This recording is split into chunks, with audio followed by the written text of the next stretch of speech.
What's going on YouTube? I'm back again with another video, and I have a problem with my car right now. My door locks isn't working. I'm trying to figure out what's wrong with it. Both sides, see, are not working. And also, this doesn't work. It only works when I want to. The driver's side, the passenger side doesn't work at all either. The window's still let down, but it doesn't lock the doors.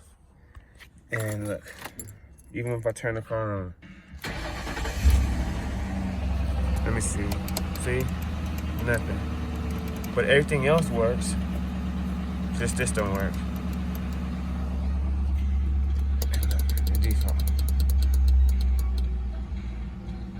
If anybody knows what's wrong, please let me know. And then this light stays on. Let me see if it stays on now. Yeah. The door open light. I checked all the doors, the trunk, and everything else. And I don't know.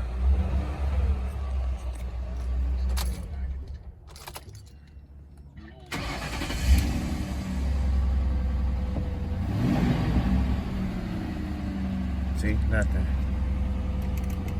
If anybody knows, please let me know. Thanks.